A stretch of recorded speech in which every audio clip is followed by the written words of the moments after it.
उच्च का है या अपनी अपनी राशि में है, ये देख करके एक आइडिया लगा लेते हैं कि प्लेनेट को फल देने की कितनी इसमें पावर है। तो अभी एक कुंडली पहले हम डालते हैं, फिर उसके बाद जो है योग पर आते हैं। डेट ऑफ बर्थ ये है 20 सितंबर 1959।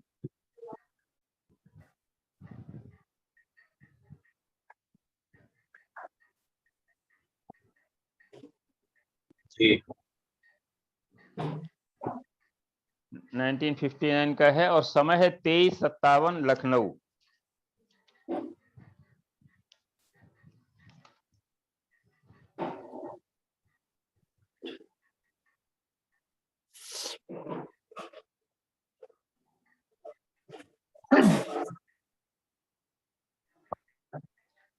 एक चीज हम कहना चाहेंगे, हेलो, हाँ जी, सभी से कहना हाँ जी, हाँ जी, चाहेंगे बोलो। कि सभी को क्लास अटेंड करने में बड़ा मजा आता है, लेकिन मेरी रिक्वेस्ट है अपना फोन को अपने या माइक को ऑफ करके रखें, म्यूट करके रखें।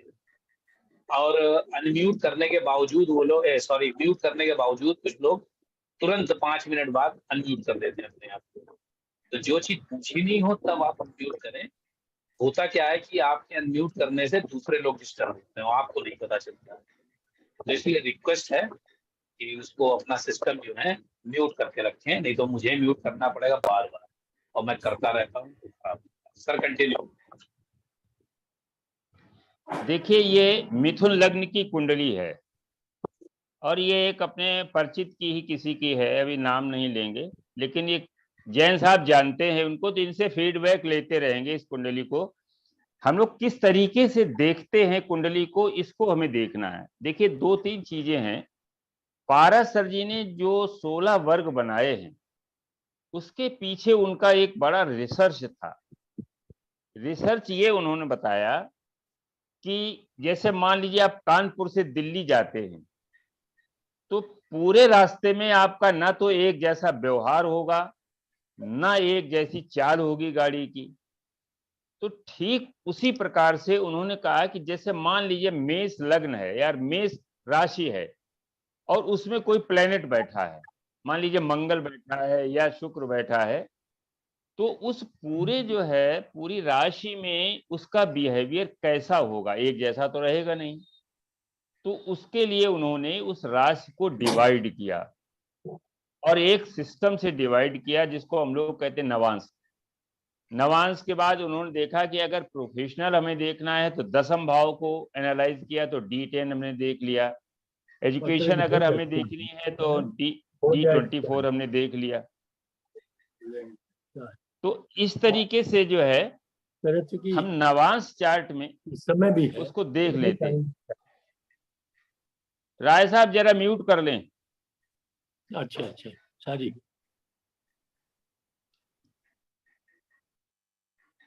तो मैं ये बता रहा था कि जो वर्ग चार्ट हैं उनमें जो है उसका बिहेवियर बदलता है।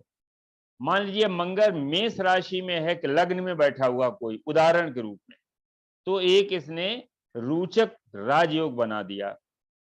अब ये राजा तो बन गया, लेकिन इसके अंदर क्या है, जैसे कोई व्यक्ति सामने देखने में उसकी अपीयरेंस तो बहुत अच्छी है, लेकिन अंदर जो है बहुत गड़बड़ी है, उसका लीवर भी खराब है, उसकी किडनी में भी प्रॉब्लम है, उसके हार्ट में भी प्रॉब्लम है, लेकिन बाहर से स्वस्थ दिख रहा है।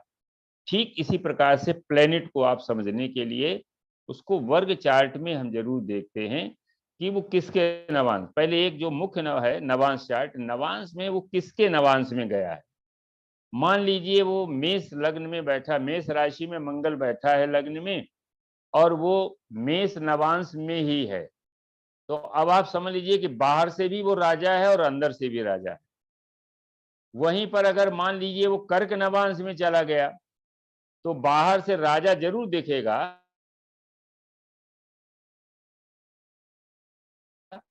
लेकिन अंदर से वो बहुत डरपोक होगा। और हमने कि कोई बड़ा नेता है, बाहर से बड़ा अपना रुआब दिखाता है और एक पुलिस का सिपाही भी उसको रोक लेता है, कहता चालान कर देंगे, तो डरता है। तो यही प्लेनेट के भी साथ में है। इस कुंडली को हम लोग थोड़ा डेलिनेट करने के लिए इसको देखते हैं। ये मिथुन लग्न की कुंडली है। मिथुन लग्न जब हम लोगों ने पढ़ी थी तो ये बताया था ये बुध की राशि है, बड़ा इंटेलिजेंट राशि है, कम्युनिकेशन इसका अच्छा होता है और चेहरा बड़ा प्लीजिंग होता है। सहज और चंचलता दोनों चीजें इसमें रहती हैं, क्योंकि इसके अगले सेकंड हाउस में चंद्रमा की राशि है जो कि चंचल है, पीछे शुक्र की राशि है जो थोड़ा सीजन्ड ग्रह है, और स्ट्रक्चर टाल होगा क्योंकि यहाँ लग्नेश उच्च का है चतुर्थ हाउस में। देखिए बुध जो है फोर्थ हाउस में उच्च का है। यहाँ पर जो है ये बता रहा है कि जातक जो है एक अच्छे फैमिली में पैदा हुआ, क्योंकि सूर्य वहां बैठा हुआ है, मंगल बैठा हुआ है, और उसको एकादश मानी तृतीय हाउस से जुपिटर की भी उसको दृष्टि मिल रही है। इसमें शनि की भी दृष्टि पड़ रही, दसम दृष्टि। शनि बुध और राहु मिलकर के जो है उसको जो कम्प्लेक्शन है वो थोड़ा मिक्स्ड कम्प्लेक्शन बना देते हैं। बहुत फेयर कम्प्लेक्शन नहीं होता है, थोड़ा सा डिम होता है, लेकिन उसको हम वो नहीं कहेंगे, कहेंगे उसको फेयर में ही, लेकिन वो डिम फेयर है क्योंकि शनि की दृष्टि दसम दृष्टि वहां पर पड़ी हुई है। पर्सनालिटी अच्छी होगी क्योंकि बुध की राशि है, बुध उच्च का है, टॉल स्ट्रक्चर होगा, और वहां पर कन्या राशि जो पड़ी हुई है, कन्या थोड़ा सा उस तरह की राशि है तो शरीर थोड़ा बल्कि भी हो जाएगा। सूर्य और मंगल वहां पर बैठा है तो थोड़ा एग्रेशन जरूर होगा, ऐसे जातक में थोड़ा एग्रेशन होगा। और बुध की राशि है तो इसमें ये जातक जो है ये बिजनेस में बड़ा एक्सपर्ट होगा।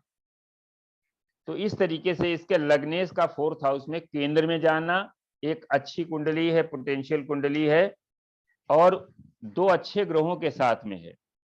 तो इसके आगे कॉम्बिनेशन को आगे हम लेते हैं। इसके बाद हम एजुकेशन अगर हम इसकी देखना चाहें कि एजुकेशन कैसी होगी, तो एजुकेशन के लिए हम लोग क्या देखें, 4, 5 और 9 इन भावों को देखेंगे। देखिए फोर्थ लॉर्ड जो है उच्च का फोर्थ में ही बैठा है। एजुकेशन में 4, 5 को हम पहले देखेंगे, और अगर हायर एजुकेशन में गया है तो फिर हम 9th से उसको कनेक्ट करेंगे। तो यहाँ पर हम ये देखते हैं कि इसका फोर्थ लॉर्ड जो है, जो मरकरी है, वो उच्च का है और वहीं पर प्लेस्ड है जहां जिस भाव का स्वामी है। तो इसका मतलब है कि स्कूली जो एजुकेशन है इसकी अच्छी रही है। मेरे हिसाब से जो परसेंटेज है वो 70% तक जो है स्कूली एजुकेशन, यानी अप टू इंटरमीडिएट, और इंटेलिजेंट जातक इंटेलिजेंट है। इसके बाद जो है अब ये देखते हैं कि इसमें एजुकेशन ये तो हो गया सामान्य, इंटेलिजेंट है, एजुकेशन अच्छी हुई होगी, लेकिन बुध जो है वो मंगल और राहु के साथ में है और शनि की दृष्टि है। तो अब एजुकेशन टेक्निकल हो गई, अब एजुकेशन जो है वो टेक्निकल हो गई। अब टेक्निकल में किस साइड में जाएगा, इंजीनियर बनेगा। शनि और मंगल की युति है और राहु वहां पर बैठा हुआ, तो मैकेनिकल इंजीनियर बना सकता है ये। तो ये जातक है जी, ये सर ये अब बिल्कुल ठीक है जी, ठीक है। अच्छा, तो मैकेनिकल इंजीनियर ये बनेगा। इसके बाद प्रोफेशन को थोड़ा देखते हैं। प्रोफेशन में हमने पढ़ा था कि अगर 6 और 10 का संबंध है, 6 और 10 का संबंध है तो जातक सर्विस करता है। तो यहाँ पर 10th लॉर्ड जो है वो 6th हाउस में बैठा है। इंजीनियरिंग के बाद इस जातक ने सर्विस स्टार्ट की, लेकिन केतु की जो है नक्षत्र में शनि बैठा हुआ है, और जिस राशि में केतु जिस राशि में है उसी ग्रह की राशि में शनि भी है, और शनि जो है मूल राशि मूल नक्षत्र में है, केतु के नक्षत्र में, केतु दसम हाउस में है। तो इस तरीके शनि और केतु का एक कनेक्शन बन गया कि शनि केतु के नक्षत्र में है और केतु दसम हाउस में है, तो प्रोफेशन में बाधा आएगी। ऐसा जातक 9 या 16 वर्ष नौकरी करने के बाद नौकरी को छोड़ देगा। बताएं जैन साहब क्या हुआ? 3 साल बाद छोड़ी। 3 साल बाद? 3 साल के बाद। हाँ, तो 3 साल में जो है ये आ गया, केतु जो है शनि के ऊपर से आ गया ट्रांजिट में। जब भी शनि के ऊपर केतु का ट्रांजिट होगा उस समय जो है 1.5 साल यहाँ रहा, चंद्रमा के ऊपर गया तो शनि के त्रिकोण में आ गया। केतु या मंगल जब भी ट्रांजिट में शनि के त्रिकोण में आते हैं तो जातक नौकरी या तो छोड़ता है या नौकरी में बड़ी प्रॉब्लम आती है। तो यहाँ पर ये शो हो रहा, केतु के नक्षत्र में शनि है और केतु ब्लॉक करता है, तो ऐसा जातक नौकरी छोड़ देता है। फिर नौकरी छोड़ने के बाद किया क्या इसमें, जो प्रोफेशन का कारक शनि है वो 7th हाउस में बैठा हुआ है। 7th हाउस पार्टनरशिप में बिजनेस का है, 7th हाउस पार्टनरशिप का भी है और बिजनेस का भी है। तो अब ये देखते हैं कि शनि जिसके त्रिकोण, जिसके नक्षत्र में बैठा है वो 10th हाउस में बैठा है, शनि 10th से कनेक्ट हो गया है और 7th में बैठा हुआ है, तो वो जातक अब आएगा बिजनेस में। तो बिजनेस किससे कैसे करेगा, बिजनेस करने के लिए वो शनि देख रहा है किसको, सूर्य को। सूर्य पिता का कारक है, पिता जो है किसी कंस्ट्रक्शन में, देखिए आपको पता होगा कि जब भी बुध मंगल राहु और शनि आते हैं तो कंस्ट्रक्शन में आदमी जाता है। सूर्य पिता का कारक है, बुध मंगल राहु के साथ में है, तो पिता का कोई कंस्ट्रक्शन का बिजनेस रहा होगा, प्रॉपर्टी डीलिंग का रहा होगा, रियल एस्टेट का रहा होगा, जातक उसी में पिता के साथ में ही सम्मिलित हो गया। क्यों भाई? कंस्ट्रक्शन है, कॉन्ट्रैक्टर थे, गवर्नमेंट कॉन्ट्रैक्टर। हाँ, तो कंस्ट्रक्शन, तो आप भी उसी में सम्मिलित हो गए होंगे, ये जातक भी उसी में सम्मिलित हो गया होगा। हाँ जी सर, सही है। ये काफी अच्छा चलता रहा। काफी अच्छा चलता रहने के बाद देखिए, जब भी शनि के त्रिकोण में जब भी केतु आया होगा उस समय ये प्रॉब्लम रही होगी, उसमें काफी लॉस भी होगा। 7th में अगर शनि बैठा है, यहाँ शनि अष्टमेश होकर के बैठा, देखिए शनि यहाँ पर अष्टमेश होकर के बैठा है, इसलिए पार्टनरशिप में आपको नुकसान भी हुआ होगा जी। ठीक है। इसके बाद ये तो प्रोफेशन हो गया। अब प्रोफेशन के बाद जरा हम देखते हैं कि शादी, क्योंकि यहाँ पर शनि बैठा हुआ है और जुपिटर जो है, जो 7th का लॉर्ड है, वो अपने जो है से 12th में है। तो एक तो ये हो गया, शनि वहां बैठा है, और दूसरा उसका 7th लॉर्ड है वो अपने से जो है 12th में चला गया है। तो हो सकता है लेट मैरिज का हो। लेकिन एक इसमें चीज दी गई, चंद्रमा जो है वो त्रिकोण में है, 7th के त्रिकोण यानी एकादश में है, और शुक्र जो है वो 7th के त्रिकोण तृतीय भाव में है। तो ये दोनों जो है शादी के लिए जल्दी करते हैं, दोनों प्लैनेट जो है शादी के लिए बहुत ज्यादा बाधाकारी नहीं है, इसलिए 30 ना होकर के ये 27-28 साल में शादी हो गई होगी। ठीक है। शादी कब हुई थी आपकी? 28 साल में। 28 में शादी हुई। चलिए, तो ये समझ में आया कि नहीं? शनि 30-31 कर देता है, लेकिन चंद्रमा और शुक्र ये 2 प्लैनेट हैं जो मैरिज के लिए बहुत ही उतावले रहते हैं, और ये इसके त्रिकोण में है। ये काम त्रिकोण में 2 ग्रह बैठे हुए हैं, शुक्र और चंद्रमा, इसलिए शनि की वो उतना जो है देर, वो इतना डिले जो है वो नहीं हो पाया, नहीं तो 30-31 में शादी होती है। अब इसके बाद शादी का जो फल है, चिल्ड्रन को देख लेते हैं। चिल्ड्रन हम लोग कैसे देखते हैं? एक तो पंचम हाउस को देखेंगे, पंचमेश को और कारक को, मेन चीज है। नाड़ी जब लगाएंगे तो हम सूर्य को देखेंगे। देखिए सूर्य जो है राहु के साथ में है, पहली चीज तो ये शो करता है कि किसी एक चाइल्ड का जो है वो हानि दिखाता है। राहु सूर्य को जो है जिस तरह से निकल जाता है, तो नाड़ी में तो यह है कि अगर दूसरा ये मंगल और बुध साथ में ना होते तो हो सकता है कि संतान में बहुत दिक्कत आती। लेकिन पहली चीज देखिए कि पंचम हाउस को जो है वो चंद्रमा एकादश हाउस से देख रहा है। चंद्रमा 2nd हाउस यानी फैमिली के हाउस का कारक है, इसलिए ये चंद्रमा फैमिली को बढ़ाना चाहता है, यानी फैमिली में कोई मेंबर लाना चाहता है। तो हो सकता है कि फर्स्ट चाइल्ड आपका डॉटर हो। ठीक है सर। क्यों भाई? सही है, सही है। First child. इसके बाद, हाँ, इसके बाद क्या हुआ? 2nd चाइल्ड जब इसकी बात आती है तो 2nd चाइल्ड के लिए हम देखेंगे 9th house, 7th house. 7th house का स्वामी जो है वो वृश्चिक राशि में बैठा हुआ गुरु है, और गुरु जो है मेल चाइल्ड है। मेल को शो कर रहा है, तो हो सकता है डिले हो, दोनों में करीब 4 वर्ष का अंतर हो, 3 साढ़े 3 वर्ष का अंतर हो, लेकिन सेकेंड चाइल्ड मेल आया होगा। जी 2 साल का अंतर है। 2 साल का अंतर। इसके बाद जो है थर्ड चाइल्ड भी इसमें शो हो रहा है, लेकिन राहु जो है या तो एवार्शन कराता है या मिसकैरेज कराता है। तो क्या हुआ थर्ड चाइल्ड के बारे में बताएं कुछ। एबॉर्शन हुआ। एवार्शन हुआ। जी तो इस तरीके से ये हम लोग जो है देखते हैं कुंडली को, और इसमें कई चीजें हैं। हेल्थ में देखिए, हेल्थ के लिए एक जो सबसे बड़ा, इसमें हम लोग जब पढ़े थे, इसको पहले पढ़ा चुके हैं कि जब भी सूर्य की राशि पंचम हाउस और पंचम हाउस के साथ साथ चतुर्थ हाउस, जब ये एक साथ पीड़ित होते हैं तो हार्ट की ट्रबल होती है। अब यहां सबसे पहले हम देखेंगे सूर्य जो है हार्ट का कारक है, राहु के साथ में है। पहली चीज, सिंह राशि जो है वो सिंह राशि पर किसका प्रभाव, शनि का प्रभाव। शनि का प्रभाव कैसे है कि शनि के त्रिकोण में सिंह राशि आती है, तो सिंह राशि भी शनि की वजह से पीड़ित है।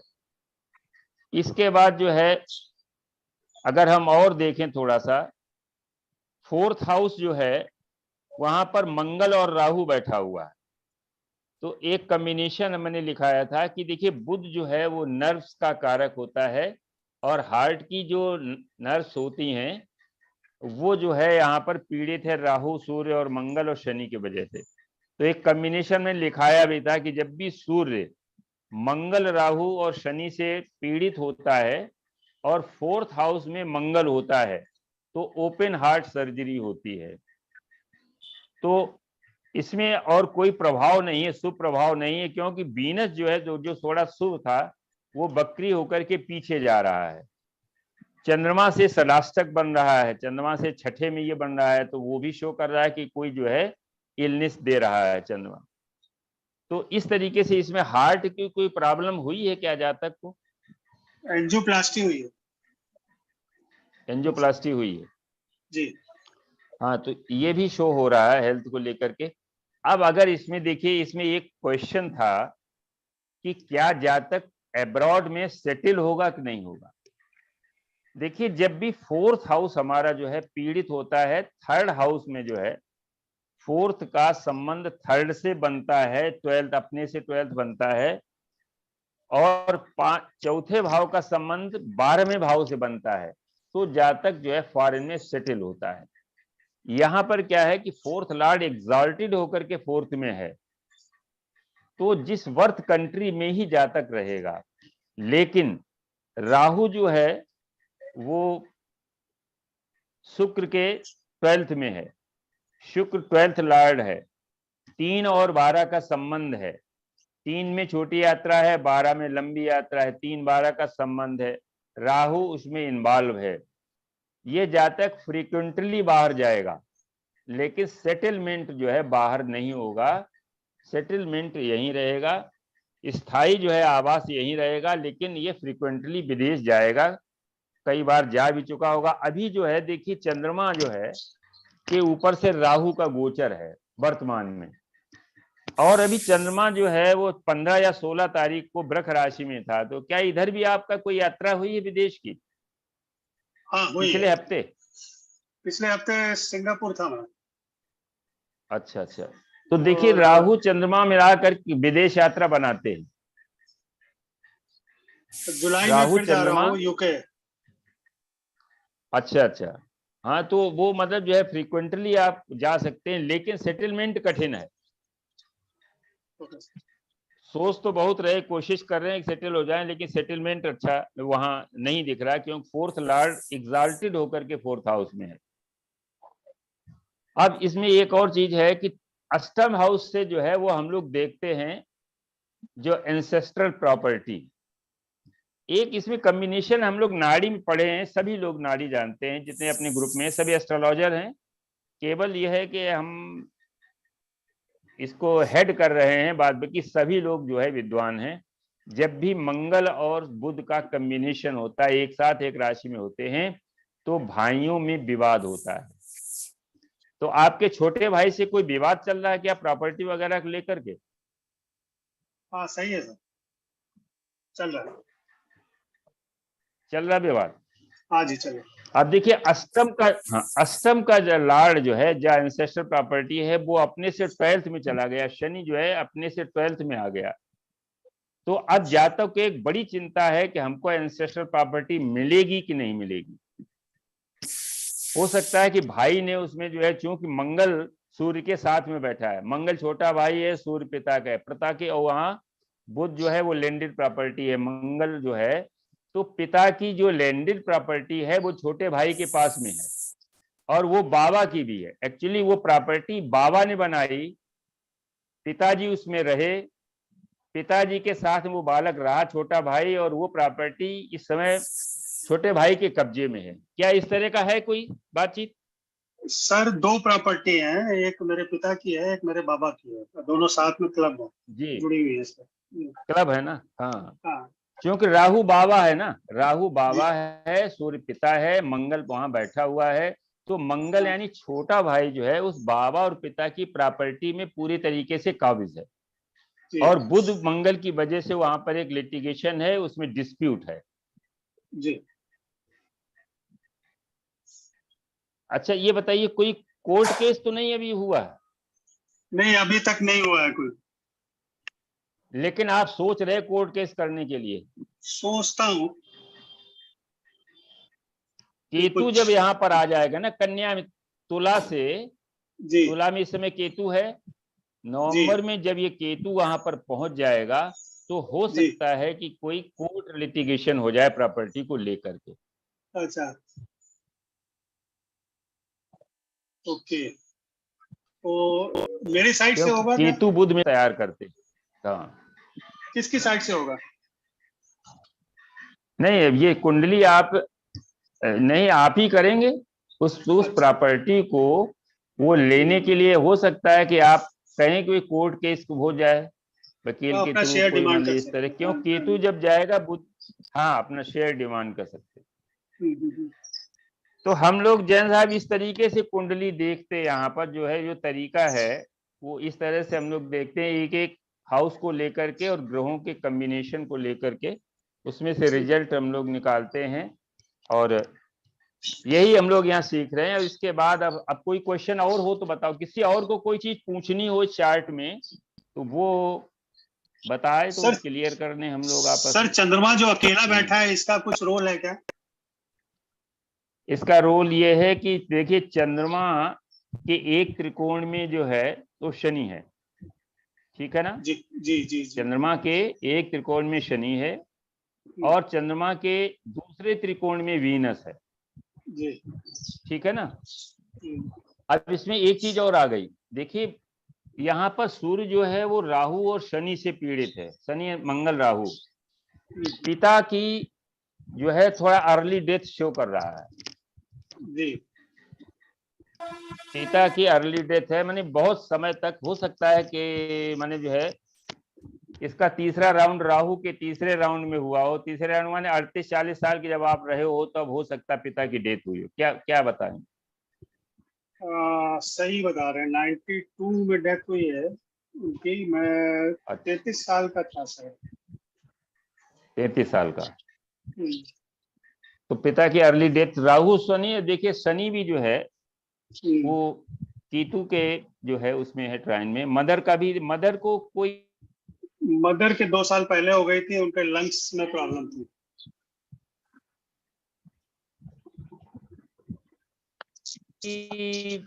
बड़ी गंभीर बीमारी हुई थी क्या?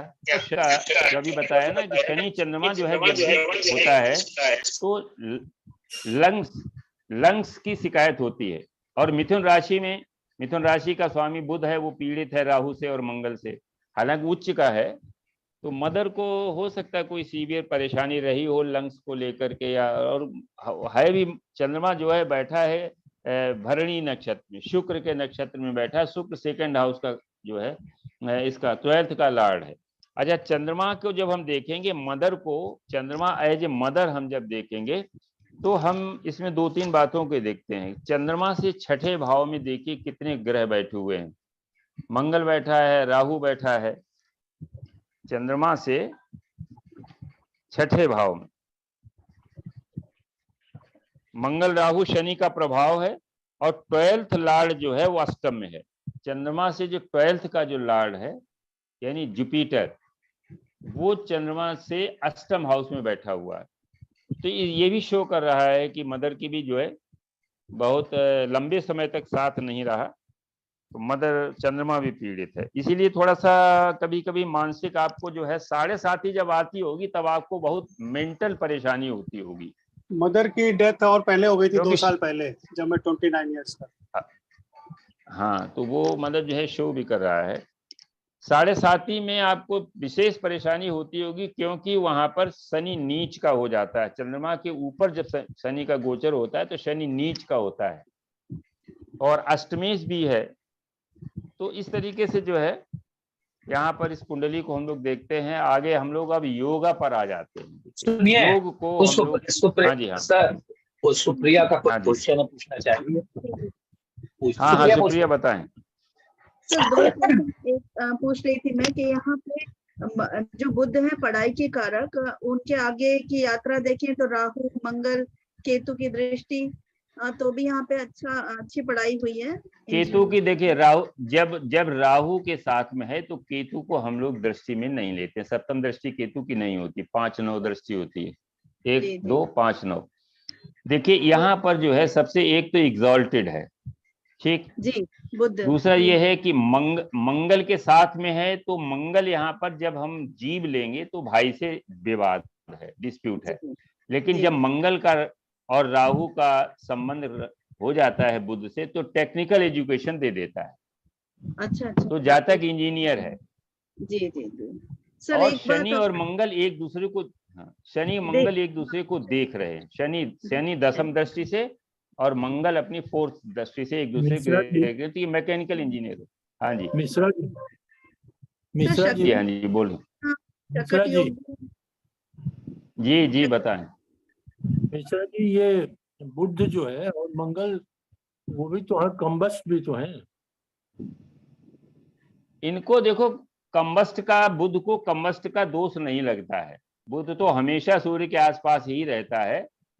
मंगल कम्बस्ट है, इसीलिए मंगल जो है, मंगल का लाभ इनको नहीं मिल रहा। मंगल प्रॉपर्टी है, मंगल छोटा भाई है, छोटा भाई का सुख नहीं मिल रहा जब विवाद है, प्रॉपर्टी में डिस्प्यूट चल रहा है। तो इसलिए जो है वो मंगल का रोल तो है, वो मंगल राहु के साथ में है, तो मंगल पीड़ित है। मंगल के जितने भी जो रोल हैं वो इनको नहीं मिल पा रहे हैं। वो राहु से पीड़ित है और सन से कम्बस्ट है।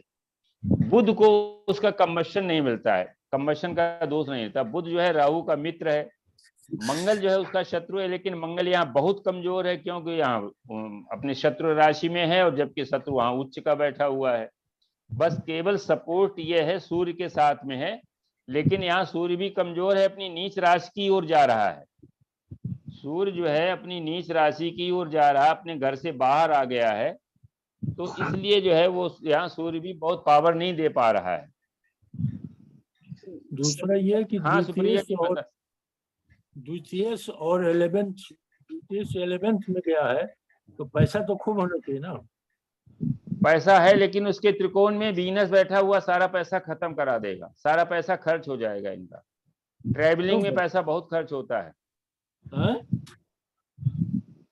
इनके वो तो रेट्रोग्रेड है ना, चला जाएगा उसी में, चौथा में। तो वो नहीं, तो वहीं चला जाएगा ना। तो शुक्र जो है यहाँ पर कमजोर है, और वो पैसे को बहुत खर्च करा देगा। हो सकता है वाइफ की कोई तबीयत गड़बड़ रहती हो, वाइफ का कोई ऑपरेशन हुआ हो जिसमें पैसा खर्च हो रहा हो, ट्रैवलिंग में बड़ा खर्चा पैसा लग रहा है।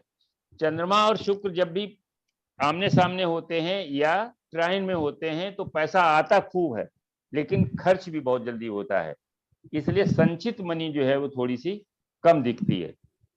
वैसे और कोई दिक्कत नहीं है। शकट योग भी बन रहा है। और देखिए वहां पर, हाँ, शकट योग का मतलब ये है कि वहां पर हाँ सकट योग जो है, चंद्रमा जो है वो इसमें गुरु के छठे आठवें संबंध बना रहा है, तो ऐसा जहाँ तक थोड़ा सा मानसिक दिक्कत रहती है और धन की जो है वो स्कैरसिटी भी कभी कभी आ जाती है। अब इनको हम जीव का ले लें तो जुपिटर जो है यहाँ पर 7th का लॉर्ड है। चंद्रमा जो है और शुक्र दोनों जो है शनि के त्रिकोण में है, तो हो सकता है कि वाइफ वगैरह को कोई यूट्रस वगैरह की प्रॉब्लम रही हो, क्योंकि सप्तम हाउस पीड़ित है, सप्तमेश अपने से द्वादश में है। शुक्र और वीनस और मून जो है ट्राइन में है और शनि भी उसके ट्राइन में है। तो इस तरीके से जो है कई चीजें हैं। सकट योग का वही हम लोग जब योग पढ़ेंगे तो सकट योग का फल हम लोग बताएंगे। सकट माने गाड़ी होती है, तो हो सकता है कि इनका कोई वाहन एक्सीडेंट हुआ हो। बताएं जैन साहब, कोई वाहन का एक्सीडेंट हुआ था?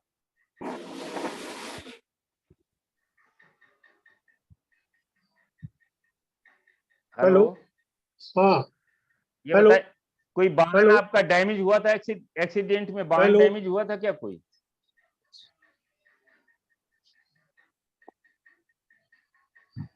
आप बोले। हेलो हेलो हाँ बोले ना, आवाज आ रही है। हेलो, आवाज आ रही है आप? आ रही है आवाज जैन साहब? अच्छा, वो एक्सीडेंट हुआ था मेरा, एक गाड़ी मेरी गिर गई थी खाई में, तो कुल्लू मनाली जा रहे थे, 2000 की बात है। तो मेरा एक ही एक्सीडेंट हुआ है। गहरा गड्ढा है जी देखिए, वृश्चिक राशि गहरा गड्ढा है वहां पर जी। और जो है वहां पर सकट योग बन रहा है एक, और मंगल की राशि में बन रहा है। सकट माने ये गाड़ी होती है, तो ये गाड़ी का एक्सीडेंट शो करता है। हाँ, मगर चोट नहीं आई थी, मगर 50-60 फुट गहरे नीचे गई थी गाड़ी हमारी। वो गाड़ी डैमेज दिखा रहा है। गाड़ी 100% डैमेज हो गई थी, मगर हम सब बच गए थे। एक्चुअली वो सैंडी लैंड थी, नदी के किनारे के साइड, तो सैंडी थी, तो उसमें जाकर धंस गई थी गाड़ी, तो 100% खत्म हो गई थी गाड़ी तो। मगर छोटी छोटी चोटें आई थी, मेरे तो बिल्कुल भी नहीं आई थी। बच्चे अच्छे थे, उनको थोड़ी थोड़ी चोट आई थी। आप देखो वहां पर, आप देखिए यहाँ पर राहु उस समय निश्चित रूप से वृश्चिक राशि से गोचर कर रहा होगा। कब का है ये आपका? 2016 बताया था। 2000 महीना कौन सा था? प्रॉब्ली जून जुलाई होगा, मंथ जून के आसपास होना चाहिए। जून 2000 नहीं 2016 नहीं 2000 2000 2000 में।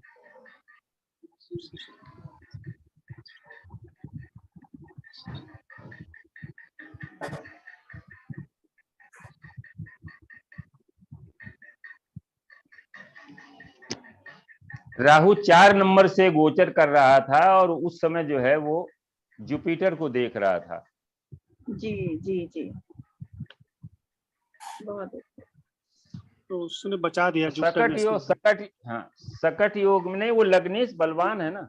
जी जी जी, लग्नेश बलवान है और वहां पर जो है जुपिटर जो है वो सेफ है। उसमें जुपिटर गोचर में शनि या जुपिटर का कोई भी जो है वो नहीं बन रहा। जुपिटर राहु का कोई कॉम्बिनेशन नहीं बन रहा। हाँ जी सर, वो लोकेश और शनि केतु का कोई। हाँ जी बोले। लोकेश गुप्ता कुछ पूछना चाह रहे हैं। लोकेश जी कैमरा ऑन कर लीजिए और क्वेश्चन पूछ लो आप। सर कैमरा ऑन कर लो। हाँ पूछिए। तो सर ये कि आप कैसे डिसाइड? आपकी आवाज नहीं आ रही जी सर, बच्चे आपने बताए थे आप थोड़ा माइक ठीक करें। आप माइक लगाइए पास पे। आवाज आ रही है आप थोड़ा ठीक। मैं कह रहा हूँ कि कहते हैं कि पहली बेटी होगी जैसे। आपकी आवाज कट रही है, क्लियर नहीं आ रहा कुछ। आप शायद जो है क्या कहते हैं माइक से नहीं बोलना है, लैपटॉप के पास। नहीं, मैं फोन से बोल रहा हूँ। पूछ रहे हैं पहले बेटी हुई है, वो कैसे देखा आपने? पहली बेटी, पहले बेटी हुई फिर बेटा हुआ, जेंडर कैसे डिसाइड होगी? ये हो देखिए चंद्रमा का प्रभाव पंचम हाउस पर है सीधा जी। चंद्रमा फीमेल प्लेनेट होता है नेक्स्ट और पंचमे पंचमेश स्वयं जो है वो एक फीमेल प्लेनेट है। ठीक है। बेटा होगा। तो इसके बाद देखिए जो पंचमेश जो है बकरी होकर के कर्क में गया तो जुपिटर ने उसको देखा जी। और सूर्य जो है, अब देखिए यहां पर जरा देखिए डिग्री देखिए, डिग्री देखिए कि सूर्य जो है, सूर्य 3 अंश का है। सबसे पहले वो बुध है, उसके सबसे नजदीक बुध है, ठीक है ना। हाँ और बुध के बाद जो है राहु है, जी। और राहु के बाद फिर मंगल है। तो सबसे पहले बुध है। बुध जो है कैसा होता है? बुध जो है वो नपुंसक ग्रह है। हाँ और शनि, फिर शनि की दृष्टि पड़ रही है, हाँ। शनि की दृष्टि पड़ रही है वहां पर। तो सूर्य जो है वो जो उसकी मेलनेस है, और मंगल जो है वो अस्त है। तो सूर्य की मेलनेस जो है वो समाप्त हो गई यहाँ से। तो चंद्रमा यहाँ पे डोमिनेंट हो गया। चंद्रमा जो है पंचम हाउस को पूरी अपनी सप्तम दृष्टि से देख रहा है। तो पहली संतान जो है वो फीमेल ही होनी चाहिए। और सर इसके बाद सूर्य जो है, उसके बाद सेकंड के लिए हम 9th 7th को देखेंगे। पहली संतान पंचम हाउस से, दूसरी संतान जो है वो हम देखेंगे मतलब जो सप्तम हाउस है। तो सप्तमेश जो है हमारा जुपिटर है, और मेल साइन में मेल राशि की, मेल प्लैनेट की साइन में बैठा है। मेल प्लैनेट है तो सेकंड जो है मेल प्लैनेट, मेल चाइल्ड हो गया। तो इस तरीके से हम लोग इसको डिसाइड करते हैं। नाड़ी में थोड़ा इसको जल्दी आसानी से हम लोग देख लेते हैं। यहाँ पर थोड़ा सा ये लगाना पड़ता है, डिग्री वाइज लगाना पड़ता है कि कौन से प्लेनेट जो है। सूर्य की, जुपिटर की यात्रा जब होगी तो सबसे पहले जुपिटर किससे मिलेगा? शनि से मिलेगा। शनि फीमेल प्लेनेट है। जुपिटर जैसे आगे बढ़ा होगा, जीव है न, इसमें जो हम लोग नाड़ी में देखते हैं। तो जब जुपिटर आगे बढ़ा तो सबसे पहले मिला शनि से, और जब शनि से मिला तो उसके बाद जो है वो मेल फीमेल चाइल्ड आ गया। इसके बाद जैसे मकर राशि में गया तो सबसे पहले सूर्य की डिग्री आई। जुपिटर जब आगे बढ़ा तो जब वो मकर राशि में पहुंचा तो सबसे पहले वहां कौन मिला उसको? उसके त्रिकोण में, नवम हाउस में। नवम हाउस में सबसे पहले, चूंकि सूर्य की डिग्री है, सूर्य मेल प्लेनेट है जी, तो मेल चाइल्ड आ गया। ठीक है। इसके बाद जब वो आगे देखिए कुंभ में गया, कुंभ में गया तो कुंभ में जाने से किससे संपर्क बना? वीनस से। वीनस से नहीं बना, वीनस से बना लेकिन वीनस रेट्रो है। हाँ, ये जो है यहाँ पर चूंकि वीनस रेट्रो हो गया है, आगे चल के जब यही जो है जुपिटर केतु से मिला तो वो एवर्शन हो गया। केतु जो है अवॉइड करा देता है। और सर एक ये हमने गाड़ी ये सब सकट योग क्या? गाड़ी करते हैं। सकट माने क्या होता है? सकट माने क्या होता है? सकट गाड़ी ही होती है सर। ये सकट जो है गाड़ी ही सकट होती है। तो पुराने जमाने में जो है सकट, जो बैल दो जोड़ करके गाड़ी बना करके ले जाते थे देहातों में, तो जब चंद्रमा, सूर्य और ये सदाष्टक होते हैं तो सकट योग बनाते हैं। सकट गाड़ी होती है, छठे भाव में है चंद्रमा और बृहस्पति। जब बताएंगे सकट के बारे में बताएंगे। जब हम लोग बचपन में थे तो आपको देखा होगा जो बाजारों में लकड़ी की वो 3 पहिए वाली गाड़ी मिलती थी, तो उसको सब लोग सकट कहते थे। याद है सर? वो जो लकड़ी की 3 पहिए होते थे उसमें, तो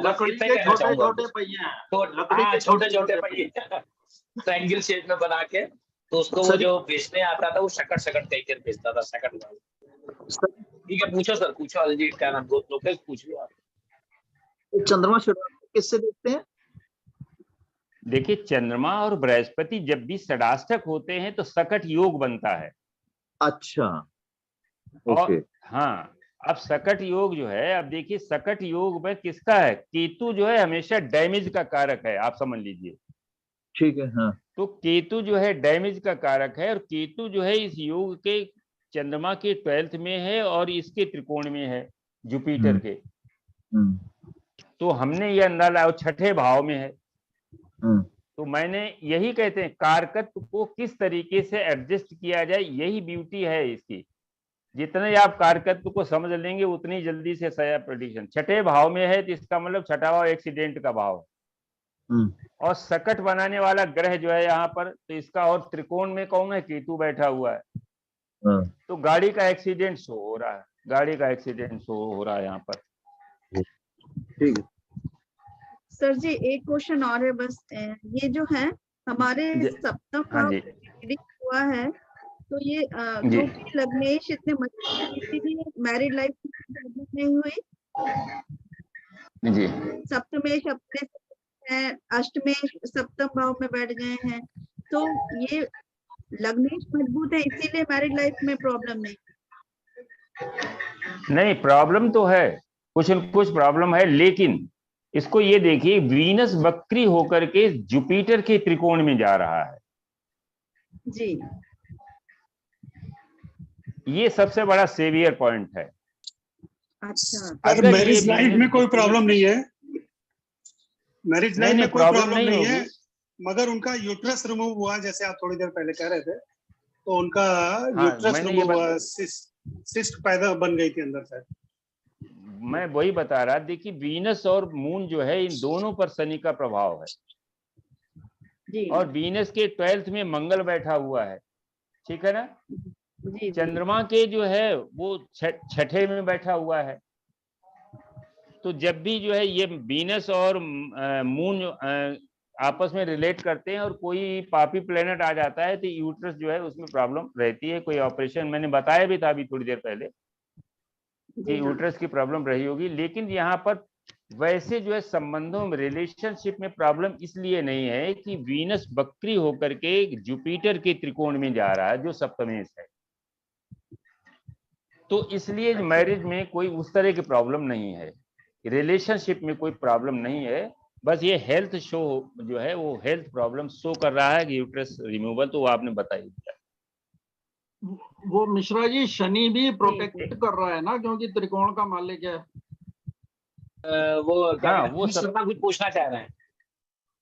हाँ जी भैया कैमरा ऑन कर लीजिए, पूछ लो अमित शर्मा। हेलो, हाँ जी सर। हाँ कैमरा ऑन। हाँ जी हाँ बोले। हाँ जी सर, मैंने ये पूछना था जी हेलो। हाँ हाँ बोले। हाँ जी सर, जैसे हम संतान को देखते हैं, जैसे पहली संतान हो जो चलो दूसरी बार मिसकैरेज हो गया या अबॉर्शन हो गया, तो दूसरी बार 7th हाउस से जी देखेंगे। 9th, पहली पंचम हाउस से, दूसरी 7th हाउस से, तीसरी 9th हाउस से। भाई छोटा होगा ना, नहीं, जैसे हमारा लग्न का छोटा भाई। मिसकैरेज हो गया या अबॉर्शन हो गया, फिर भी 7th हाउस देखेंगे दूसरी बार? नहीं नहीं, वो फिर 9th देखेंगे, 9th से देखेंगे। भाई संतान आ गई ना, कंसेप्शन हो गया, इसका मतलब संतान आ गई, तो 7th हाउस हमारा जो है वो फ्रेक्टिफाई हो गए, और इसके आगे हम 9th देखेंगे। जी ठीक है सर, थैंक यू। हाँ सर, आइए सर आगे उसमें। नमस्कार सर, हाँ, थोड़ा सा पूछना है बस। हाँ जी हाँ जी नमस्कार, बताओ बताओ। जैसे भाग्य भाव का स्वामी सप्तम हाउस पे गया, तो बस एक छोटा सा प्रश्न है, भाग्य में क्या विवाह के बाद वृद्धि हुई होगी? बस इतना सा।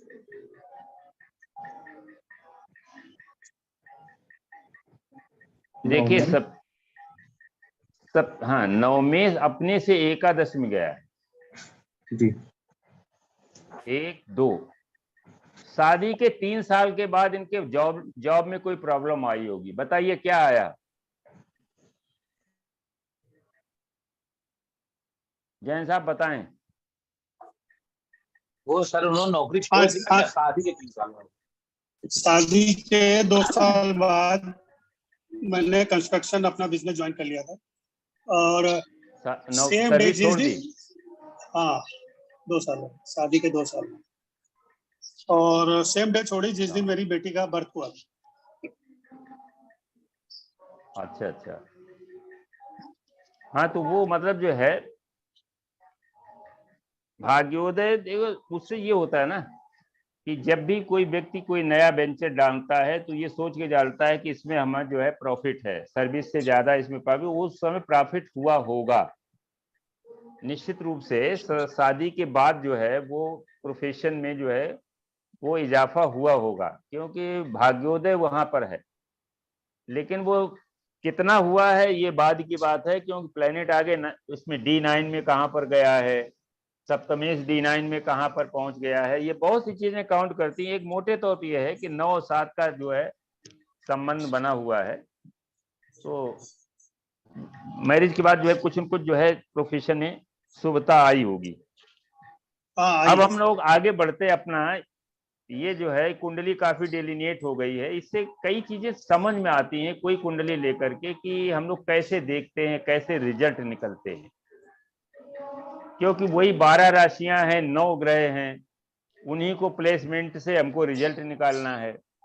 तो रिजल्ट के लिए हमें कितना रिजल्ट देगा वो हम D9 से देख लेंगे। प्लेनेट D9 में कितना बली है, वो किस नवांश में बैठा हुआ है, ये हमको बता देगा कि वो प्लेनेट कितना पावरफुल है। जैसे D9 में वीनस जो है वो कुंभ राशि में चला गया, सूर्य कुंभ राशि में गया है, और यहाँ था कन्या राशि में, अपनी नीच राशि में जाने को तैयार था सूर्य, और वहां जो है थोड़ा नीच राशि से आगे बढ़ गया है, उच्च राशि की तरफ जाने को प्रेरित है। तो कुछ थोड़ा सा ठीक हुआ है। मंगल शुक्र का जो है यहाँ पर देखिए, शुक्र जो है वहां पर कमजोर दिख रहा था, यहाँ जो है शुक्र अपनी राशि में आ गया है, D9 में वृष राशि में आ गया है। यहाँ पर एक गज केसरी योग बन गया है।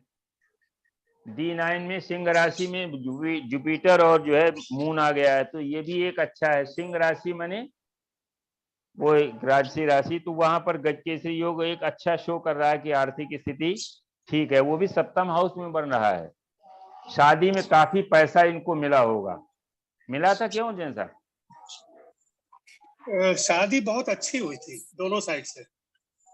हाँ वही मैं बहुत ही रौनक, बहुत रौनक थी शादी में, काफी लोग। हाँ, तो ये D9 में एक तो सिंह राशि आई राजसी, काफी ऐसे गवर्नमेंट के लोग या काफी नेता लोग ऐसे उसमें जरूर रहे होंगे, और गज केसरी योग बता रहा है कि बहुत अच्छी स्थिति। तो इसी तरीके से देखते हैं कि D9 में प्लेनेट की पावर बढ़ी है कि घटी है। और योग भी देख लेते हैं कि जो D1 में योग है वो D9 में अगर D9 में भी है तो फिर आगे कोई दिक्कत नहीं। और इनका अगर वो भी हम अष्टक वर्ग भी देख लेते हैं तो D9 9th हाउस में 29 है, और 26 जो शो हो रहा है 10th हाउस में, ये शो हो रहा है कि कर्म जो है, कर्म में कमी है। वो नहीं, प्रोफेशन जो है वो चेंज करने में कोई उनको लाभ नहीं हुआ, लेकिन टोटल गेन जो है 32 पॉइंट है 11th में, टोटल गेन जो है वो ठीक है। तो इस तरीके से कई पैरामीटर्स हैं, इनको हम लोग इस तरह से देख करके चलते हैं आगे। हम लोग यहाँ इसको यहीं क्लोज करते हैं। जो अपना आज का चैप्टर था योगा पर, वो हम लोग शुरू करते हैं। इसी तरीके से अगले संडे को एक कुंडली और हम लोग डिस्कस करेंगे, वो परिव्राजक कुंडली है, उसमें परिव्राजक योग पड़े हुए हैं, योग मेंटर। तो अब हम लोग योग पर चर्चा करते हैं कि कुंडली में जिस तरह से एक प्लेनेट उसकी कितनी सामर्थ्य है, वो प्लेनेट अपनी सामर्थ्य के अनुसार उस जातक की कैरेक्टरिस्टिक्स को बढ़ा देता है या घटा देता है। लेकिन वो फल क्या देगा? फल तभी देता है जब वो अन्य किसी ग्रह के साथ जुड़ जाता है। तो इस जोड़ को ही हम लोग योग कहते हैं। जब कई प्लैनेट जो है आपस में युति के द्वारा, दृष्टि के द्वारा या एक्सचेंज के द्वारा, साइन एक्सचेंज के द्वारा आपस में जुड़ जाते हैं, तो इस घटना को योग कहते हैं। और योग जो है वही इस कुंडली की पोटेंशी है। जिस कुंडली में जितने योग होंगे, अच्छे योग कई दोनों प्रकार के हैं। योग जो अच्छे हैं उनको योग कहते हैं, जो खराब हैं उन्हें अवयोग कहते हैं। तो दोनों तरीके के योग देखते हैं, फिर रिजल्ट देखते हैं कि कौन से योग ज्यादा अच्छे हैं। अगर अच्छे योग हैं तो वो जातक आगे जीवन में अच्छी सफलता प्राप्त करता है। दुर्योग अगर ज्यादा है तो अच्छे फैमिली में पैदा होने के बाद भी वो जातक एक सामान्य जीवन या सामान्य से नीचा जीवन जीता है। तो यहाँ पर अनेक प्रकार के योग जो है पाराशर जी ने बताए, जैसे नाभस योग बताए हैं, अधि योग बताए हैं, चंद्रमा के योग बताए हैं, मतलब जो है अनफा सुनफा उभयचरी, और मैंने इस तरीके से अधियोग में बताया चंद्रमा से 6, 8, 12 में शुभ ग्रह होने चाहिए। लग्न के भी इसी तरह से योग हैं, बहुत से योग हैं। संख्या योग है, 2 योग जो है मिलाकर के क्या करेंगे, फिर 3 का अगर कॉम्बिनेशन हो जाएगा तो क्या फल करेगा, 4 का होगा, फिर 8 तक का दिखाया जाता है, क्योंकि राहु केतु में एक ही जो है शामिल हो सकता है, एक हमेशा दूर रहता है। तो यहाँ पर जो केवल हम जो है डिस्कस ये करेंगे कि जब केवल एक ही ग्रह, जिसे हम लोग कहते हैं योग कारक ग्रह, लघु पाराशरी जब हम लोगों ने पढ़ी थी तो योग कारक ग्रह हम लोगों ने पढ़ा था कि जब कोई एक ही ग्रह एक साथ केंद्र और त्रिकोण दोनों का स्वामी बन जाता है तो वो जो है योग कारक बन जाता है। अब वो दोनों का फल करता है, लेकिन उसको समझने में थोड़ा सा हमको मेहनत करनी पड़ेगी कि मान लीजिए वो ग्रह जो है कमजोर है, योग कारक होकर के मान लीजिए 6, 8, 12 में चला गया, तो अब उसकी पोटेंसी कमजोर हो गई। इसी प्रकार से मान लीजिए D9 में वो नीच का हो गया, योग कारक है। मान लीजिए वृक और तुला लग्न के लिए शनि योग कारक है, वो एक साथ केंद्र त्रिकोण का स्वामी बनता है। वृक लग्न के 9 और 10 का स्वामी बनता है, तुला के लिए 4 और 5 का स्वामी बनता है। इसी प्रकार से कर्क और सिंह लग्न के लिए मंगल जो है वो योग कारक बन जाता है। तो लेकिन हमें योग कारक के साथ साथ प्लैनेट की पोटेंसी भी हमें देखनी पड़ती है कि D9 में या अन्य वर्ग चार्ट में वो किस पोजीशन में है। अगर वो उन सब में जो है अच्छी पोजीशन में है तो वो योग कारक अच्छा फल करेगा अपनी दशा और अंतर्दशा में। लेकिन ये एक बात ध्यान रखिए, योग जो है जब युति योग होती है, ग्रह योगों की योग होती है, तो ये अपनी दशा और अंतर्दशा में फल करते हैं। यहाँ पर हम जो पढ़ेंगे आज, हम लोग जो डिस्कस करेंगे वो पंच महापुरुष योग। इन पंच महापुरुष योगों में जो 5 ग्रह, सूर्य और चंद्रमा को इसलिए नहीं लेते हैं कि ये पाराशर जी ने इनको लग्न बताया है कि जिस तरीके से सुदर्शन पद्धति में लग्न को, चंद्र लग्न को और सूर्य लग्न को, तीनों लग्नों से जब हम जिस भाव को देखेंगे अगर वो भाव पीड़ित है तो निश्चित रूप से जीवन में उस भाव संबंधी पीड़ा मिलेगी जातक को, इसमें कोई शक नहीं। तो सूर्य चंद्रमा दोनों लग्न हैं। इसके बाद जो है राहु और केतु, इनके पास कोई अपनी राशि नहीं है और ये पिंड ग्रह नहीं है, ये छाया ग्रह हैं। तो इन 4 ग्रहों को छोड़ देते हैं। तो अब हमारे पास बचे हैं 5 ग्रह। मंगल जो है बचा, फिर बुध बचा, फिर बृहस्पति बचा, फिर शुक्र बचा और शनि बचा। ये 5 ग्रह ऐसे हैं जो अपनी प्लेसमेंट के अनुसार जातक को राजयोग प्रदान करते हैं, इसलिए इनको पंच महापुरुष योग कहा गया है। मंगल जो है लग्न से केंद्र में, यानी बारहवीर ने तो ये भी कहा है कि लग्न से केंद्र में ना है, अगर चंद्रमा से केंद्र में है तो भी वो फल करेगा। लेकिन जो है हम लग्न को पहले मानेंगे कि लग्न से केंद्र में जब कोई इनमें से 5 में से कोई ग्रह अपनी राशि में या उच्च राशि में होता है तो वो एक पंच महापुरुष योग में से एक योग बनाता है। जैसे मंगल को ले लेते हैं तो मंगल जो है आदि लग्न से केंद्र में 1, 4, 7, 10 भावों में है ना। लग्न से केंद्र कौन, 1, 4, 7, 10 भाव, ये केंद्र के भाव कहलाते हैं। इनमें अगर अपनी राशि मेष या वृश्चिक में है अथवा मकर राशि उच्च राशि में है तो इसको कहते हैं रोचक योग बनाता है। इसी प्रकार से इसके फल हम लोग बाद में पढ़ेंगे, पहले ही पढ़ लें कि मंगल जो है रोचक योग बनता है केंद्र में, अपनी राशि में 1, 8 में या उच्च राशि मकर में होता है तो ये रोचक योग बनाता है। बुध जो है भद्र योग बनाता है, बुध को भद्र योग कहते हैं। ऐसा व्यक्ति, भद्र माने होता सज्जन, जैसे अभी हम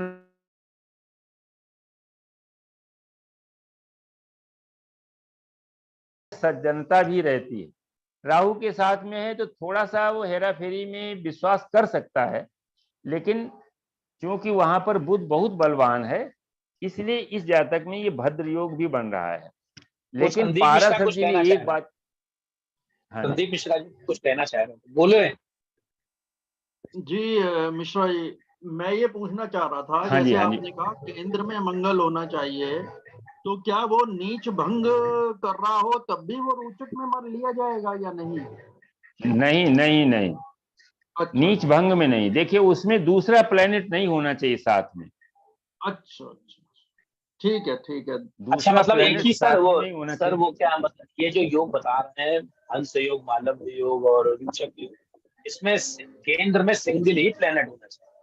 अच्छा अच्छा, हाँ, ठीक। सिंगल नहीं नहीं प्लेनेट नहीं, हो। हम आपसे अगर पूछ रहे हैं, हम आपसे पूछ रहे हैं। नहीं, देखिए अगर सिंगल प्लेनेट है, जी, दूसरे प्लेनेट का इम्पैक्ट नहीं है, तो वो पूरा फल देगा। ओके, पाराशर जी ने ये भी बताया कि अगर सूर्य और चंद्रमा इसमें इन्वॉल्व हो जाते हैं तो योग की कैपेसिटी कम हो जाती।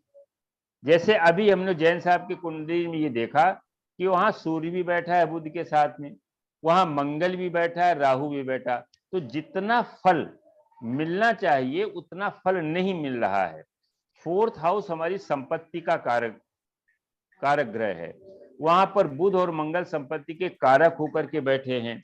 तो संपत्ति तो इन्होंने बनाई, अच्छी संपत्ति बनी, लेकिन योग जो है पहले से कुछ कमजोर योग बना, क्योंकि सूर्य वहां इन्वॉल्व हो गया। सूर्य इन्वॉल्व होने में क्या होगा कि सूर्य कन्या राशि में काफी कमजोर होता है, क्योंकि अपनी नीच की राशि के बिल्कुल नजदीक है। तो इसलिए अन्य प्लैनेट जब इन्वॉल्व हो जाता है तो उसकी कैपेसिटी जो है वो थोड़ी बदल जाती है। वो हम अभी देखेंगे। अगर उसका मित्र ग्रह बैठ जाता है तो ठीक करता है। जैसे शनि और मंगल आते हैं तो ये नीच भंग राजयोग में है, मान लीजिए नीच भंग राज, मान लीजिए वहां शनि नीच का बैठ गया और मंगल अपने घर में बैठ गया, तो अब मंगल की पावर कमजोर हो गई, क्योंकि शनि जो है मंगल से ज्यादा बड़ा ग्रह है, उसका प्रभाव ज्यादा है और वो दशम एकादश का स्वामी भी है। तो अगर शनि के साथ में मंगल बैठ जाए मेष राशि में तो हमारा जो रोचक योग है वो कमजोर हो जाएगा। इस तरीके से हम लोग इसको देखेंगे। हंस योग होता है जब जुपिटर जो है केंद्र में अपनी राशि धनु या मीन में आता है या उच्च की राशि में आता है, तो ये हंस योग बनाता है। अब जुपिटर के जो भी गुण हैं, जुपिटर बुद्धिमान है, ज्ञान का कारक है, धर्मात्मा है, बड़ा वशिष्ठ है, मंत्री है, ये सारे गुण, उसकी आवाज बहुत गंभीर है, ये सारे गुण बृहस्पति में हैं। तो बृहस्पति जब बन जाता है तो हंस योग बनता है। और हंस योग देखिए बृहस्पति से बहुत, चूंकि धन का कारक, वो सेकंड हाउस का वो कारक ग्रह है, इसलिए हम उसे धन का कारक कहते हैं। लेकिन बहुत धन के लिए इसे बहुत अच्छा ग्रह नहीं माना गया है। ये कारक जरूर है सेकंड हाउस का, लेकिन सेकंड हाउस में फैमिली भी है, वहां पर सेकंड हाउस में वाणी भी है। क्योंकि सेकंड हाउस का कारक है इसलिए इसकी जो है वाणी हंस जैसी होगी, हंस योग में कहा गया है। इसी प्रकार से जब शुक्र जो है अपनी राशि या अपनी उच्च राशि में होता है तो जातक जो है ये मालव योग बनाता है। और मालव योग जो है चूंकि शुक्र का है, शुक्र की साथ में क्या है, सारा फाइनेंस है, सारी लग्जरी है, सारी ब्यूटी है और फैमिली है, माने अपोजिट सेक्स।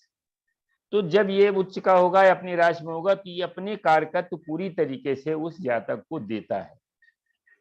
और शनि जो है वो शश योग है, शश योग बनाता है जब अपने धनु या उसे मकर या कुंभ राशि में या उच्च की जो राशि तुला में होता है तो शश योग बनाता है। जब कई ग्रह कई योग एक साथ बन जाते हैं तो जातक और एलिवेट हो जाता है। तो अभी आज हम केवल 2 योगों को देखेंगे। मालव योग शुक्र से जो बनता है उसका क्या प्रभाव बनता है, और हंस योग जब बृहस्पति से बनता है तो क्या प्रभाव बनता है, और हम एग्जाम्पल कुंडली को लेकर के इसको हम लोग डिस्कस करेंगे। देखिए जब ये महापुरुष योग बनते हैं, कई योग बनते हैं, तो व्यक्ति ऑटोमेटिक जो है सामान्य परिवार में भी पैदा होने वाला जातक बहुत ऊंचाई पर पहुंच जाता है। जैसे आपने अभी हम लोगों ने पढ़ा है 3-4 कुंडलियां पढ़ी थी। जैसे आई के गुजराल की कुंडली में वीनस जो है 10th हाउस में तुला राशि में है। अगर इसके किसी के पास कुंडली हम लोग देखी थी, अभी एग्जाम्पल चार्ट लेंगे, पहले थोड़ा सा इसको हम पढ़ लेते हैं कि क्या क्या गुण आते हैं। मालव योग में जो है जब शुक्र अपनी राशि 2-7 या उच्च की राशि मीन में स्थित होकर के लग्न से अथवा चंद्र लग्न से 1, 4, 7, 10 भावों में होता है तो ये मालव योग बनता है। मालव योग में जो जातक जन्म लेता है वो सुंदर होता है, सुगठित शरीर का होता है, उसके होंठ पतले, कमर पतली और शरीर बहुत आनुपातिक होता है, अच्छी आवाज होती है, दांत उसके सुंदर होते हैं, गोरा रंग होता है। क्योंकि शुक्र जो है ज्ञान, शास्त्र ज्ञान का कारक है। सर्वशास्त्र प्रवक्तारम भार्गवम प्रणमाम्यहम् शुक्र के लिए आया है। तो जितने शास्त्र हैं उन शास्त्रों का ज्ञाता है शुक्र। तो वो व्यक्ति जो है शास्त्र का ज्ञाता भी होता है। तो जातक धनवान बनेगा क्योंकि शुक्र के पास धन है और अपने प्रयासों से बहुत ही धन अर्जित करता है। शुक्र पत्नी का भी कारक होता है। जब शुक्र बलवान होता है तो सुंदर सुशील पत्नी मिलती है जो पति के प्रति हमेशा वफादार रहती है।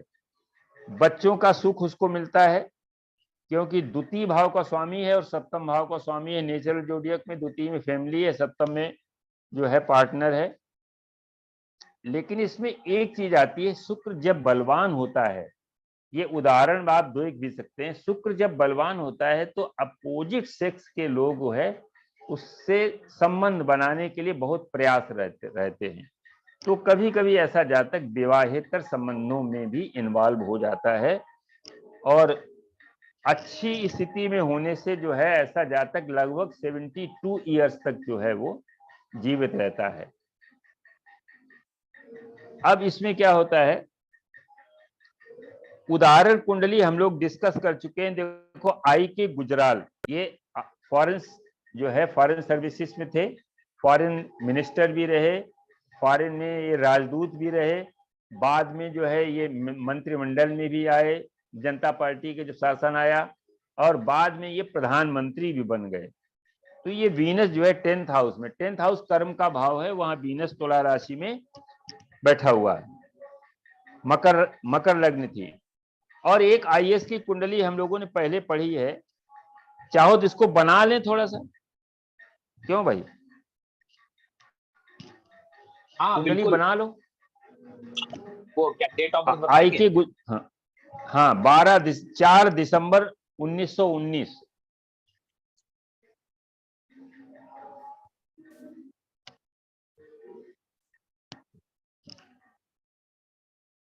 जी 10:40 झेलम।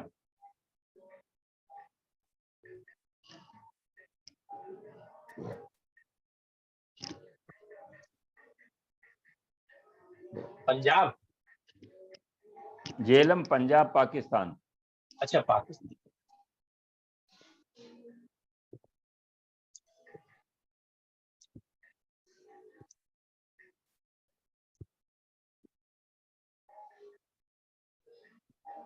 पिछली बार तो लग गया था।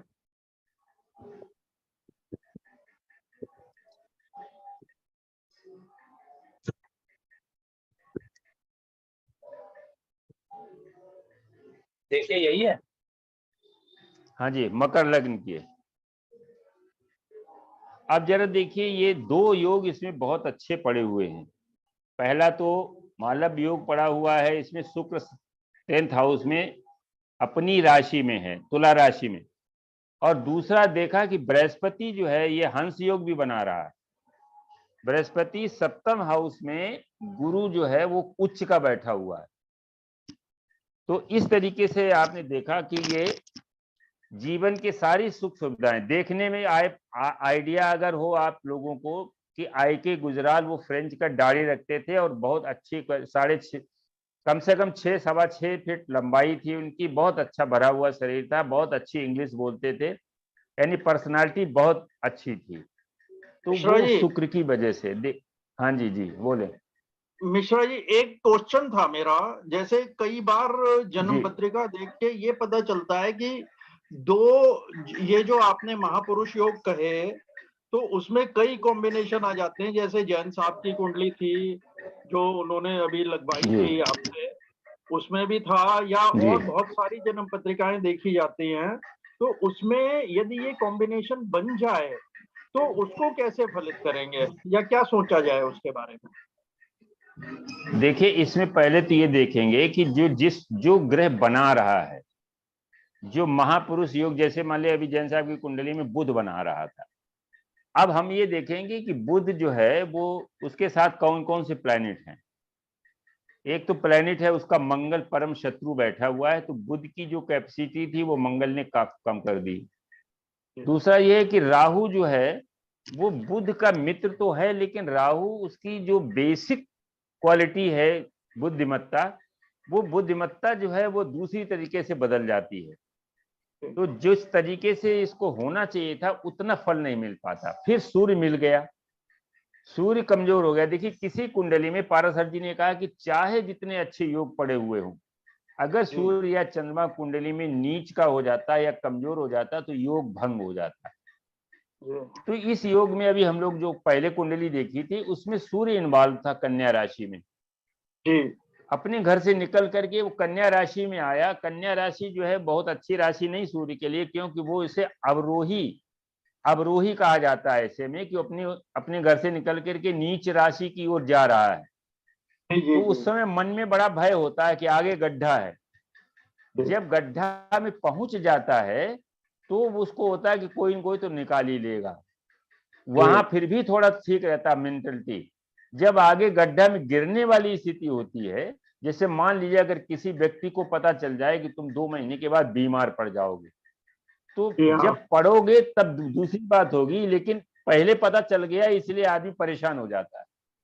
तो प्लेनेट में भी यही चीज है कि जब वो अपनी नीच राशि से पहली राशि में होता है तो वो जो है उसका मन जो है बहुत कमजोर होता है, बहुत वो मतलब जो है कमजोर उसकी स्थिति हो जाती है।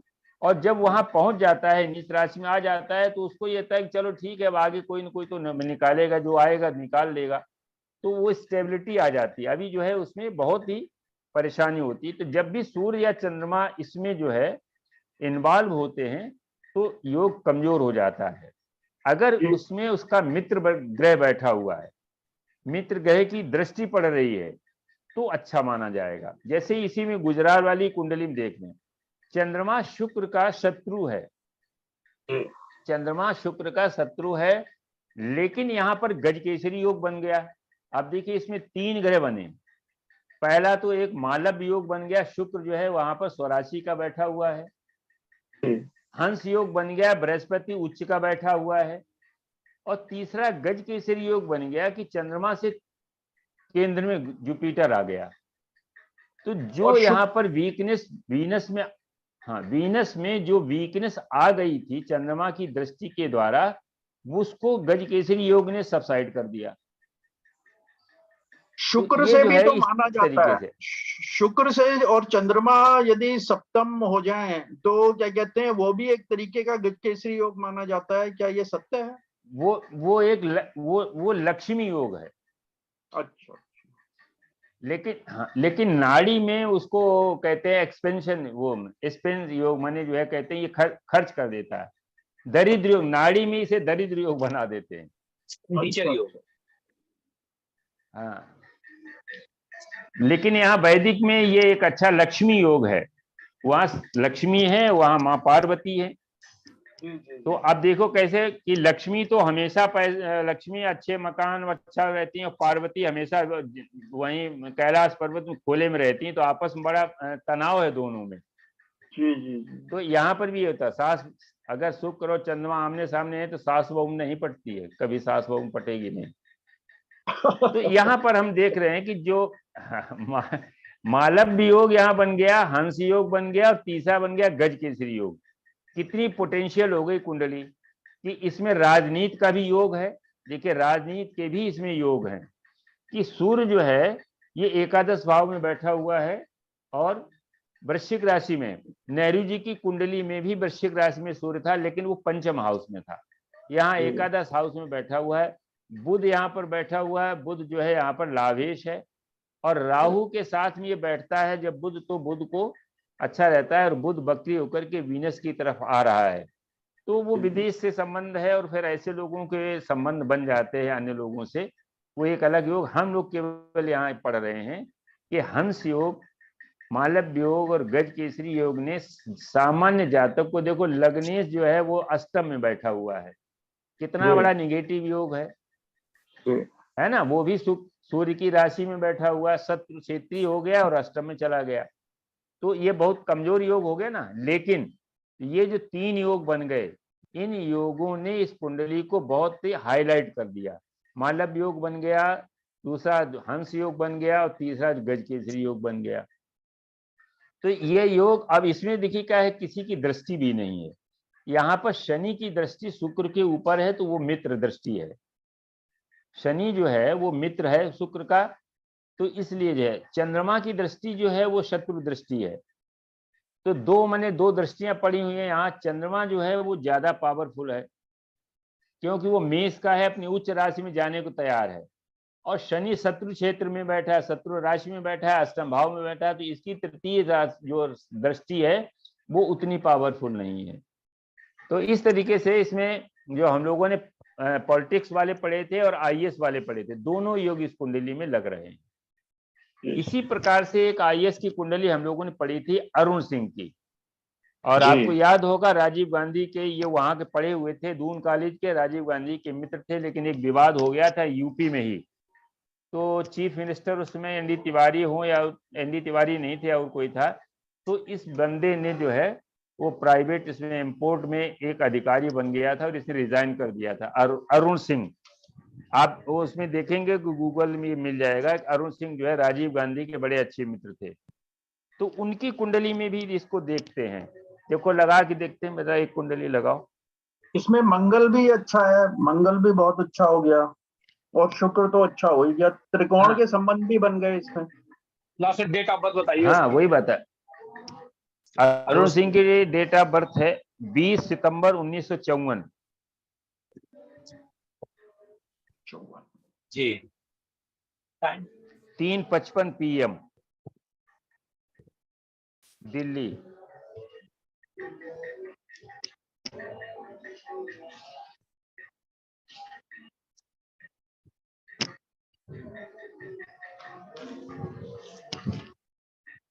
अब देखिए इसमें भी 3 योग एक साथ बन रहे हैं।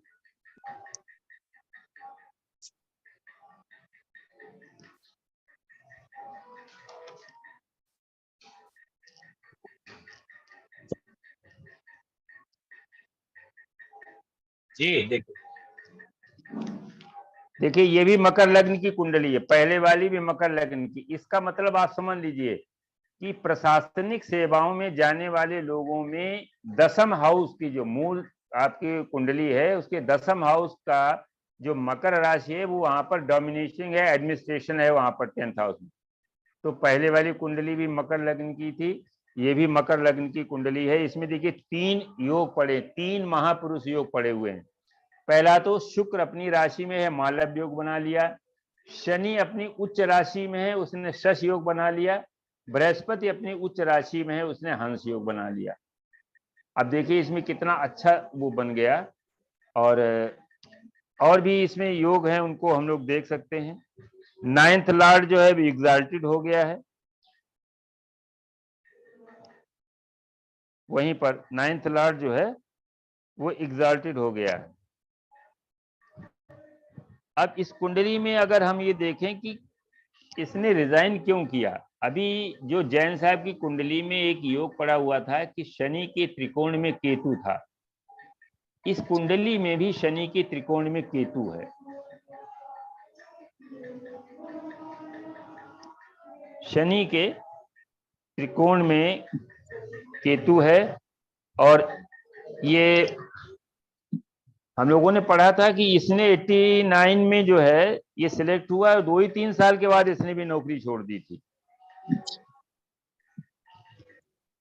आईएएस का पद इसने छोड़ दिया था और एक प्राइवेट कंपनी में, उसमें आजकल जैसे सीईओ होते हैं उस तरह का इसने वो कर लिया था। देखते हैं वो कब छोड़ा इसने। अभी हमारे पास अगर वो निकलती है अरुण सिंह,